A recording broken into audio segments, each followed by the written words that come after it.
Привет, это Технозон, и сегодня у нас долгожданный обзор вот такого вот Skishon AESE. Как заявляют китайцы, это игровой бокс, который в некотором роде способен заменить нишу Nvidia Shield TV. Они его выпустили взамен Nvidia Shield TV для китайского рынка. На китайском рынке действительно купить Shield достаточно проблематично. Но насколько это Shield, насколько он приближен к Shield и что это вообще за девайс, давайте с вами посмотрим. Сама по себе большая увесистая коробка. Она достаточно хорошо сделана. К сожалению, небольшое повреждение при транспортировке, но это не столь суть важно. Вскроем ее. Везде написано поддержка 4К. Насколько он поддержит 4К, мы с вами разберем потом. Очень радует, что в этой приставочке есть нативная поддержка 3D. Я вам потом покажу варианты выбора 3D режимов для проигрывания 3D контента. Откладываем. Интересно, что у нас внутри. Внутри сам ТВ-бокс, он легкий. Я думал, он будет увесистый, но он легкий. А вот и первый сюрприз. У нас на этом ТВ-боксе сзади есть активное охлаждение. Здесь есть турбинка. Вот так вот, как на ноутбуке. Это разъем для TF-карт, это у нас USB Type-C, кстати, рабочий очень хорошо, я пробовал. DC-in LAN RJ45. Хотя на всех сайтах пишут, что здесь, в этой приставочке, LAN RJ45 поддерживает всего лишь 100 мегабит, это полное вранье. Здесь 1 гигабит, и тесты вам покажут это. Поэтому мы не ведемся на описание на сайтах, здесь гигабитный порт LAN. Два порта USB 2.0, один порт USB 3.0, HDMI и полноценный SPDIF. Вот такой вот интересный ТВ-бокс. Насколько он греется или нет, мы с вами проверим немножечко позже. Но что же у нас еще есть в комплекте? Вот эта вот штучка нафиг. О, китайцы, какие вы молодцы. Они положили переходник на европейскую вилку. А знаете, почему переходить на европейскую вилку? Да потому что у нас здесь DC-адаптер для Англии. Очень странно. Ну ладно. Есть геймпад. Геймпад у нас вот такого вот образца. Это стандартный Android геймпад. Кстати, хотя здесь не написан производитель, это Mocute. Очень неплохой геймпад, играть на нем достаточно удобно, хотя и маловато кнопок по сравнению с IPEGA, той же самой 9089 или 9076. Но геймпад неплохой. Есть даже руководство пользователя геймпада на пресловутом китайском языке. Есть HDMI кабель, что тоже в принципе стандартно, и пульт. Пульт у нас, давайте его вскроем. Он похож на Q5, это Q5, по-моему, и есть. Пленочки все снимаем. Внутри донгл. С голосовым поиском, с голосовым управлением. Так что голос приставочка, скорее всего, поддерживает. И нет, это знаете что? Это Q5 обыкновенный с голосом. Без гироскопов, без аэромыши. Вот так вот. Так что не все так хорошо в этом царстве и государстве. И есть удлинитель USB папа-мама. К чему удлинитель USB, не понимаю. Скорее всего, хотели положить зарядку для геймпада, микро-USB, но ее нет. Зарядки геймпада нет, поэтому ошибочно положили вот такой вот микро-USB кабель. Насколько он хорош, не знаю. Для чего-то приспособим. Геймпад мы оставляем и будем его использовать в тестах. Пульт попробуем. Кабель нам не нужен. Инструкция к пульту не нужна. Переходник обязательно попробуем. Кстати, блочок питания это у нас не простой, а золотой. 12 вольт 2 ампера. Вот так вот. Так что, скорее всего, приставочка обещает быть достаточно мощной. Но что же у нас внутри этой приставочки? AIDA 64 нам говорит о том, что это платформа RK3399, у нее 4 гигабайта оперативной памяти LPDDR4, хранилище 64 гигабайта и из коробочки доступно практически 55 гигабайт. Центральный процессор. А вот с центральным процессором все очень интересно. Это Rockchip 3399, 4 ядра Cortex A53, которые работают на частоте до 1,4 ГГц, и 2 ядра Cortex A72, которые работают на частоте до 1,8 ГГц. И процессор работает полностью в 64-битном режиме. За графику у нас отвечает Mali T860MP4, четырехъядерный графический процессор с поддержкой OpenGL ES 3.2. А вот что касаемо кодеков, то кодеки у нас вроде бы как есть все, и кодек VP9 Profile 2 даже есть. Но тут есть небольшая особенность, о которой я расскажу позже. Что касается охлаждения данной приставки. Приставка очень холодная. Простое, она держит температуру ниже 40 градусов. Давайте посмотрим, что же процессор показывает в тротлинг-тесте. Результаты тротлинг-теста таковы. График у нас практически весь зеленый, и из-за стартового просада нам результат программы говорит, что процессор тротлил до 91% максимальной мощности. В принципе, можно сказать, что данный процессор не тротлит. А вот максимальная температура, вы видите эту максимальную температуру, и такой максимальной температуры на тротлинг-тесте на 6-ядерном процессоре Rockchip 3399 я еще не видел. Спид-тест. Спид-тест у нас показывает достаточно интересные результаты. Wi-Fi 5 ГГц, стабильненько 200 мегабит на загрузку и 200 мегабит на выгрузку. Это в результате серии тестов. Один из тестов вы видите на экране. 2,4 ГГц показывают достаточно посредственные средние результаты в районе 25 мегабит на загрузку и от 12 до 18 мегабит на выгрузку в результате серии тестов. А вот LAN RJ45 показывает очень хорошие результаты. Сетевой модуль показывает в серии тестов от 680 до 900 мегабит в секунду на загрузку и примерно такие же результаты на выгрузку. В этой приставочке одни из самых интересных сетевых модулей, которые я видел, если не считать 2,4 ГГц. Но так как приставочка позиционируется как игровая, я решил провести и AnTuTu тест. AnTuTu тест нам показал результат в 105 тысяч баллов. И это один из самых высоких результатов в AnTuTu для Smart TV боксов китайского производства. При этом, оценивая ее игровые возможности, мы оценивали ее и в 3D Mark, мы оценивали ее в iStorm Extreme и оценивали в Slingshot. Но дело в том, что ускоритель под OpenGL ES 3.2 недостаточно силен. Это, конечно же, не Nvidia Shield, поэтому мы не будем рассматривать Slingshot тесты, мы рассмотрим с вами iStorm Extreme. И iStorm Extreme говорит, что приставочка набрала больше, чем 8000 баллов. Это действительно высокие показатели, и это означает, что на этой приставке можно играть в игры, оптимизированные для Android и Android TV платформ. Мало того, на данной приставке вы можете даже поиграть в эксклюзивы для Nvidia Shield TV, такие как Half-Life 2, Doom 3 BFG, Tomb Raider, все, что можно найти для Nvidia Shield в Play Market, можно на ней поиграть. И я даже это покажу. Я вам покажу, как я играю на ней в Half-Life 2 абсолютно без проблем. Да, наш канал смог запустить эти игры. Мы еще думаем, выпускать ли метод запуска на Android TV боксы, но на Android TV боксах до нас еще этого никто не запускал. Хочется сразу отметить все плюсы и минусы данной приставочки. Давайте из минусов. Мы перечислим сразу все минусы, которые нашли мы, и потом перечислим все плюсы, и вы уже будете решать, достойна ли эта приставка той цены, которую она стоит. Кстати, ссылочки я положил в описании под видео на разные источники, либо недостойна. Из минусов это нерабочий VP9. А что это значит? Это значит, что YouTube 4К здесь не работает. Работает максимальное разрешение 2К 60 FPS, и проигрывается это все идеально. Я уже связывался с производителем, мне обещают ответить и обещают решить этот вопрос, поэтому сказать, что это минус, нельзя. Сказать, что процессор не поддерживает 4К 60 FPS нельзя, он поддерживает, и скорее всего эта проблема будет решена в самое ближайшее время. Я ожидал чуть более дорогого геймпада, потому что количество кнопок здесь не хватает, и при этом могли бы обеспечить нормальное программное обеспечение для работы с этим геймпадом, для полной поддержки во всех играх, например, таких как PUBG. Также хочется отметить, что в данном Smart TV боксе нет автофреймрейт. Ни в каком виде. И последнее, что мне не понравилось в этом Smart TV боксе, это нерабочий ЦИК. В паре с телевизорами LG, которые поддерживают ЦИК, при активации режима HDMI ЦИК в этой приставке происходит следующая вещь. Когда вы выключаете телевизор, то в данной приставке гаснет кулер. И все. То есть сама приставка остается в рабочем состоянии, либо перезагружается и переходит в режим ожидания с надписью Rock Chip. Все.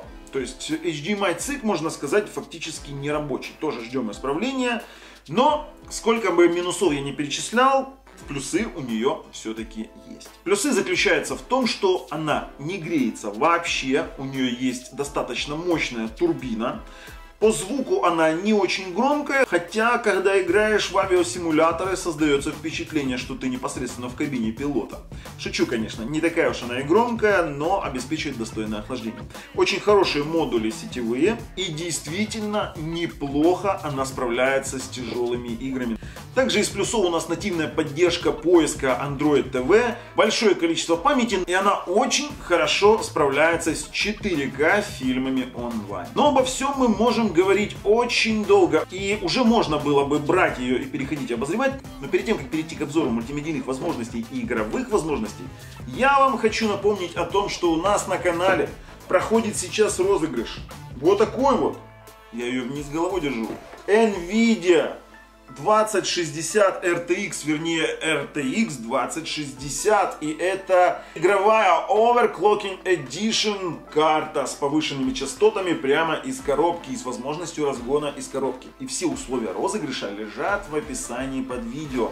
Ну а также, чтобы не пропустить все наши дальнейшие розыгрыши, очень интересные видео, очень интересные обзоры, компьютерные сборки, Smart TV боксы, им очень много всего интересного. Советую вам нажать подписаться и колокольчик. А также в описании под видео есть ссылочки на наши паблики в Facebook, ВКонтакте, Viber, официальный канал Telegram и мой личный Instagram, если кому-то интересно, как я схожу с ума иногда в своей личной жизни. Ну а сейчас я беру вот такой вот Skishon AESE, беру геймпад Mocute и начинаю их усиленно мучать. Так что хавабанга, ребята, это же бубльгум, поехали! Вот такой вот незатейливый интерфейс в стиле Lindbergh. Мы его знаем по Android TV 6.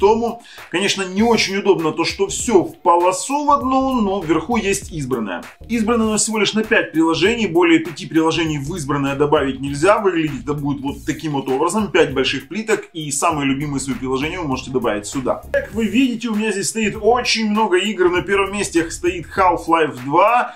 И многие из вас скажут: Бабл, ты мошенник, хрена с два, ребята. Я его запустил на этой приставке. И это Half-Life 2, который является эксклюзивом для NVIDIA Shield. Мы с вами поиграем, все будет супер. Давайте посмотрим на настроечки. В настроечки у нас вообще-то очень скудные. Ну, то, что у нас есть в сети, все стандартное. 5 ГГц, 24 ГГц и сеть. Вы уже видели тесты. Bluetooth вынесен в отдельное меню. В разделе звук у нас тоже все абсолютно стандартное. Но есть раздел громкость, не знаю, для чего его сделали. И есть Audio Device. То есть здесь вы можете переключать между SPDIF, HDMI, Bitstream, ну и какие-то стандартные опции. Дисплей у нас невероятно обделен вообще вниманием, потому что есть одна опция HDMI, в котором вы можете выбрать разрешение. А вот разрешение оно поддерживает от 720 на 480, это 480p, при этом есть дробные частоты, но выставляется вручную. Автофреймрейта в данной приставке нет. И до полного 4К 4096 на 2160 60 FPS. В принципе, очень широкий спектр разрешений. Ладно, допустим, это хорошо. Есть профили управления цветностями. Данная приставочка поддерживает HDR. HDR10 отрабатывает просто отлично. Есть меню управления зумом. В расширенных настройках у нас есть рабочие профили цветности, которые мы можем выставлять. А вот насчет HDMI цик, то здесь, конечно, целая путаница. HDMI цик в нормальном режиме у меня не заработал, и работает он очень своеобразно. При включении HDMI цик у меня всего лишь выключался вентилятор. Кстати, вы его слышите, это он жужжит. Он всего лишь выключался вентилятор. Система охлаждения, сама приставка была вот в дауне, в каком-то с надписью Rock Chip. Но как-то так. HDMI цик, можно сказать, не ахти как работает. Давайте зайдем в обустройстве. Название устройства AESE. Версия Android 7.1.2. Вроде бы должна поддерживать обновление системы по воздуху. Обновлений нет. Кстати, прошивка на эту приставочку есть. Если кому-то нужно, обращайтесь. Если нажать More Settings, вы вывалитесь в стандартные настройки Android. Кстати, в приставке нет верхнего статус-бара и нет нижней строки навигации. Что касается пульта, который идет в комплекте, это не аэромышь, это простой пульт без гироскопа, с включением режима мыши, но с голосом. Голос изначально из коробки у нас идет Android TV. Давайте попробуем нажать на голосовую кнопочку. Самый лучший фильм. Кнопку необходимо держать, когда вы говорите, ну как-то так. Поиск Android TV, конечно же, радует из коробки, это очень хорошо, то есть он ищет во всех нативных приложениях, которые поддерживают поиск Android TV. Насчет Play Market. Вот с Play Market у нас есть интересная загвоздка. Устройство идентифицировано таким образом, что Play Market его распознает, скорее всего, как смартфон какого-то непонятного вендора, и запрещены к установке очень многие приложения. Ну, например, Throttling Test, который я уже провел, он здесь не ставится. Вот, Throttling Test, кстати, вот, видите, приложение больше не совместимо с вашим устройством за дополнительной информацией обратитесь разработчика. Ну, как-то так. Но как это все обойти? Обойти это все можно. Но для начала давайте включим CPU-монитор, для того, чтобы контролировать температуру всего процесса тестирования. Кстати, температура в простой у нас 38 градусов. Это вообще самая холодная приставка от китайских вендоров, которую я видел на рынке. Я не беру сюда Nvidia Shield TV, ее даже сравнивать с Nvidia Shield TV нельзя. Все, мы вывели наш floating window 39 градусов. Пожалуйста, наблюдайте весь процесс тестирования. И дабы долго не ходить вокруг да около, начинаем тестировать мультимедийные возможности. Тестовый ролик Jellyfish. Jellyfish 400 Mbps, 4K, Ultra HD, 10 бит. Само собой, я другого не ожидал. Процессор достаточно мощный, 400 Mbps, заработал просто идеально. Без призов, без тормозов, без провисаний.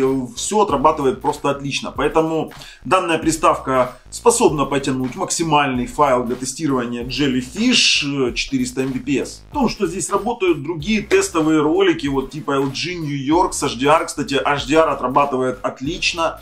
Когда я подсоединяю его напрямую, не через рекордер, включается HDR. Все просто супер. И именно 4К ролики он играет без каких-либо проблем.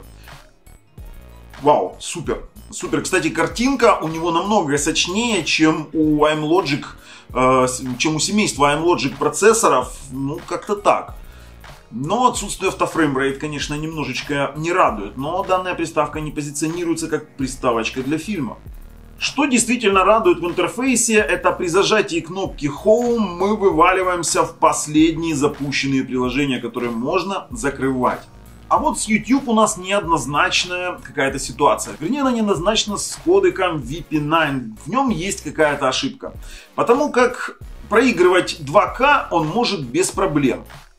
Вот, пожалуйста, мы запускаем Косту-Рику, 2К у нас включилось сразу 60 FPS, у нас 0 дроп фреймов, даже стартовых нет, все играет абсолютно идеально. Кстати, посмотрите на скорость подключения, это 117 мегабит на текущий момент, и 2К на этом деле идеально.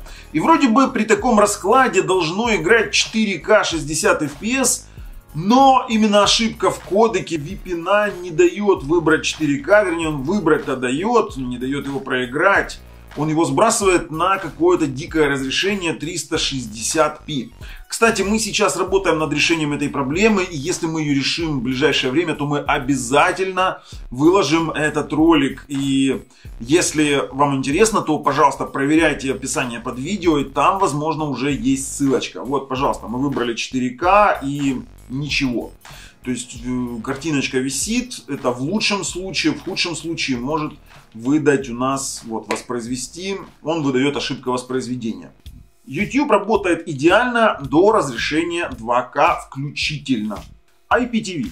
IPTV мы с вами будем тестировать на Halva TV Player Plus. Такой себе уже золотой стандарт проигрывания IPTV на Smart TV боксах. Удобная организация в стиле Leanback, при этом поддержка APG, так называемые программы передач, иконок, а мало того еще и архивов различных источников, делает эту программку достаточно интересной. Давайте попробуем сразу же проиграть HD каналы. Вот они включаются мгновенно, работают идеально, мы можем переключать в режиме реального времени.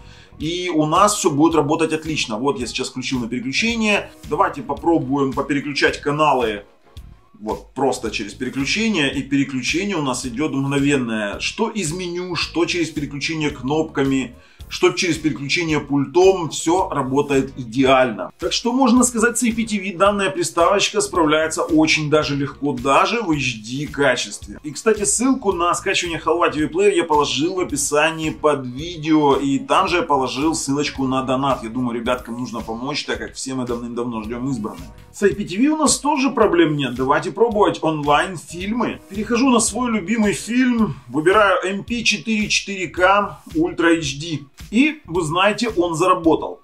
Заработал практически идеально. Это действительно 4К. К сожалению, в главном пресс-центре я не могу вывести информацию о потоке. Хотя настроечки очень даже неплохие у этого главного пресс-центра. Вы можете включать 3D. Кстати, здесь есть поддержка 3D. Это очень круто. И есть принудительное выставление HDR. Класс! 4К играет без проблем, белиссимо, мне очень нравится. Мы можем поперематывать, посмотреть, как это работает. Вот мы сейчас перемотаем, ну, допустим, сразу на 26 минут. И это переключило практически мгновенно. И тоже идет абсолютно без тормозов. Давайте же попробуем, как у нас работает торрент фильмы онлайн. К сожалению, вынужден констатировать, что торрент фильмы онлайн это утопия. Почему? Потому что все больше людей пытается перейти на просмотр торрент фильмов без скачивания. Но дело в том, что если никто не скачивает, то некому и раздавать. И все больше и больше торрентов начинает отваливаться. И это, к сожалению, правда. Ну, вот, кстати, вижу 43 раздающих, 49,6. Давайте попробуем проиграть 49,6 гигабайт файл, 4К, торрент онлайн. Знаете, раздающих не хватило на проигрывание 49 гигабайт фильма, поэтому я нашел 12 гигабайт Full HD лицензию. Давайте запустим хоть его, я надеюсь, раздающих хватит в этом случае. Хотя тенденция с тем, что торрент-стрим фильмы онлайн отпадают, она не самая радостная, если честно. Вот 12 гигабайт как-то пошел пошустрее. Набор пиров пошел. Набор скорости. Да, вы знаете, 12-гигабайтный фильм начал проигрываться практически мгновенно. Скорости у LAN-порта и у Wi-Fi хватает для проигрывания больших торрентов онлайн. Но, к сожалению, отсутствие контента онлайн, отсутствие большого количества раздающих онлайн не радует. Но картиночка очень даже радует. Очень сочная, очень вкусная, очень сладкая, я бы сказал. Торрент фильмы онлайн смотреть можно. Вот больше чем 40 минут фильма. Температура проигрывания все так же 44 градуса. Ничего трудного для приставки в проигрывании торрент фильмов онлайн большого размера нет. Я думаю, он проиграл бы и 40 гигабайт, и 60 гигабайт, если бы было бы, конечно, достаточное количество сидов. Данная приставочка также поддерживает DLNA, также приставочка поддерживает Wi-Fi дисплей. То есть вы можете сюда транслировать экран вашего телефона через Wi-Fi. И поддерживает AirPin Pro. Это позволяет нам подключать сюда устройство iOS без каких-либо костылей. Но давайте же наконец перейдем к оценке игровых возможностей данного Smart TV бокса. Набор игр у нас просто огромен. Давайте начнем с каких-нибудь привычных для нас игр. Это Asphalt 8.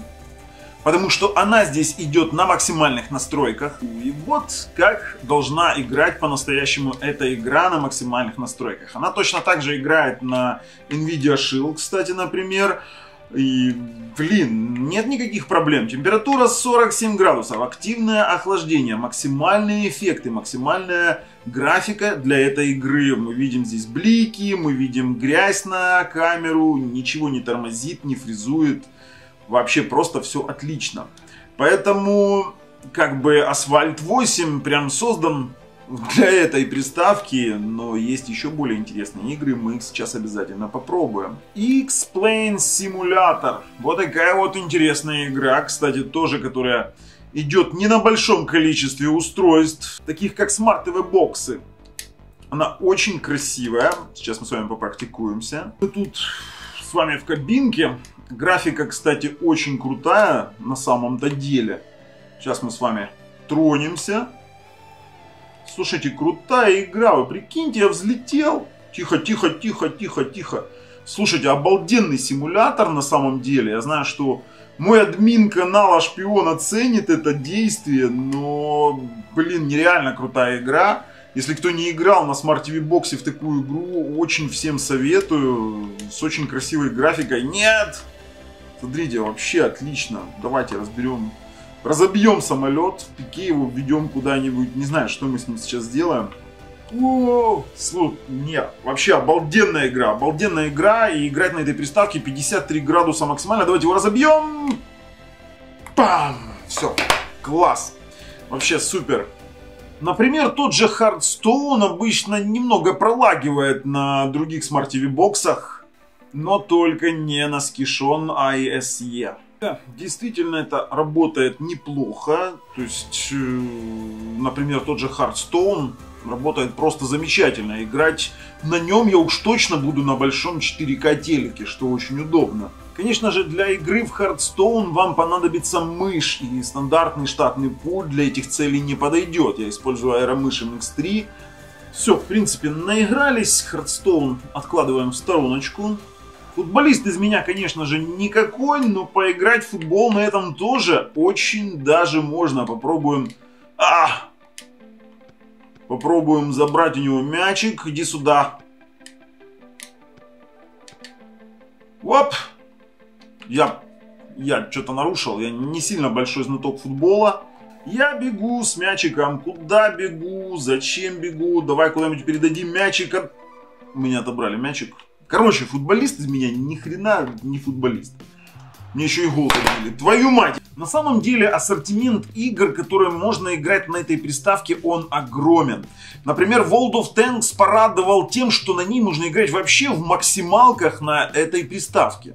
Вот, пожалуйста, мы загрузили наш World of Tanks. Я захожу сразу же в настроечки графики. И у меня стоит все высокое, все абсолютно. 60 FPS, дальность прорисовки, тени, звуки HD, текстуры HD. Трава в снайперском режиме. Уменьшенное разрешение я не ставлю, потому что мы не будем ничего уменьшать и будем работать на максималке. Ставим какой-нибудь мой любимый танк. Кстати, сегодня день рождения у ВК-2801. Давайте ВКшку чуть-чуть погоняем. И обращайте внимание на FPS. Это самые максимальные настройки. Смотрим на FPS, смотрим на температуру. Картиночка зашибись. Она такая же у меня. Вот сейчас 50 FPS. Блин, выше 50 оно не даст ей подняться. Хотя у меня эта игра на телеке поднималась до 55 FPS на максимальных настройках. Если снизить, если убрать хотя бы текстуру HD, то это 60 FPS. Четко 60. Это максимально, что может быть на мобильной версии. Кто в меня стреляет? Ты за что в меня так, а? Та-дам! Я в кого-то еще и попал. Что очень удивительно. Ну, в принципе, мне доказывать уже ничего не надо. Вы все прекрасно видели, что я кого-то даже сливал и даже побеждал разочек. Все супер. Танки нас очень радуют на этом Smart TV боксе. Но что касается Half-Life 2 обещанного, пожалуйста, поехали, запустим его. Вот наша менюшка. Момент съемки это 79-я версия. Это самая последняя версия Half-Life 2. Эти вот мрачные заставки Half-Life, которые вечно очень долго идут, они напрягают. Оп, мы в трамвайчике. Пожалуйста, ничего не тормозит. Все работает просто отлично. Сейчас мы прибудем. Давайте уже выпускайте. Вот эти трамвайчики в начале игры, они достают. Побежали. Кто-то что-то рассказывает. Нам это не интересно. Кто у нас тут? Где тут это чудо-юдо, которое убирать должно? Ага, вон он стоит. Все работает, ребят. Все работает. Можно бегать, играть. Вот так вот работает наш Half-Life 2. На геймпаде, кстати. Все отлично. Так, дело в том, что это официальная версия из Play Market для Nvidia Shield. Начинается. Пойди туда, не знаю куда. Найди то, оп. Найди то, не знаю что. Ух, и привели меня в веселое помещеннице, а? Здоров, чудило, хватит рассказывать, выпускай меня уже отсюда. Короче, что я вам скажу, ребят. Действительно интересная приставка за свои деньги. На ней действительно работают... Упс. Зачем баночку скинул? И пошла возня, надо убегать, надо убегать. Короче, ребятки, я уже на улице. Как мы видим, ничего не тормозит. Все работает отлично. Все супер. Half-Life 2 работает. И в это можно даже позалипать. Так что приставочка достаточно интересная. Half-Life 2 мы выключили. Я мог бы бесконечно показывать игры. Кстати, давайте еще запустим PUBG. К сожалению, было абсолютно лень настраивать Octopus под мой геймпад. Поэтому пока что побегаю мышкой, потому что я сейчас вообще редко играю, а с Octopus'ом не хотелось мне связываться. Так что если кто-то хочет играть в PUBG, настраиваем Octopus под стандартный геймпад. В принципе, очень даже ничего. Она нормально идет на максимально возможных настройках для этого устройства. Лучше настройки он почему-то не дает, но это сбалансированные настройки. Пишет, что максимальные будут доступны в скором времени. Вот она бегает, прыгает, все отлично работает. То есть никаких проблем у нас с PUBG тоже нет. Кстати, температура в PUBG 54 градуса. Я на Smart TV боксах такого еще не видел. Ну, кроме Nvidia Shield. Хотя там, конечно, по-хитрому температуру-то скрыли. Посмотреть нельзя нормально. Голой женщине в таком опасном мире делать, я думаю, нечего. Поэтому я уже готов прорезюмировать данный Smart TV бокс. Достаточно спорный, но все же. Переходим и резюмируем. Ну что, посмотрели на приставочку. Посмотрели на Half-Life, посмотрели на ее возможности.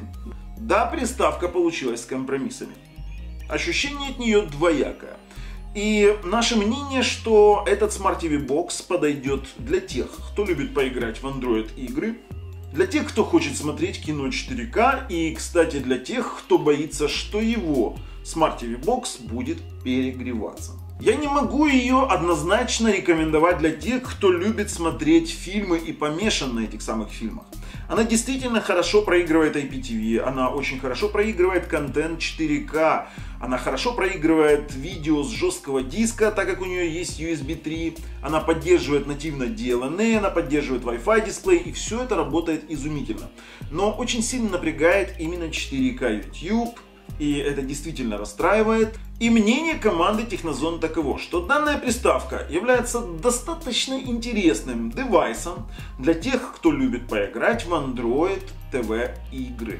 Она интересна тем, что на ней можно играть в эксклюзивы Nvidia Shield. Попрошу не путать со стриминговыми сервисами GeForce Now. Кстати, если сюда поставить Moonlight или Vortex, то здесь тоже можно играть в игры, например, World of Tanks, GTA 5, используя облачные сервисы. Также эту приставку я мог бы рекомендовать тем, кто любит смотреть фильмы 4К на телевизорах с уплавнялками, ибо для этих людей абсолютно не важен автофреймрейт, потому как данная приставка рисует очень красивую картинку. Но если вам важен автофреймрейт, то эта приставка явно не для вас.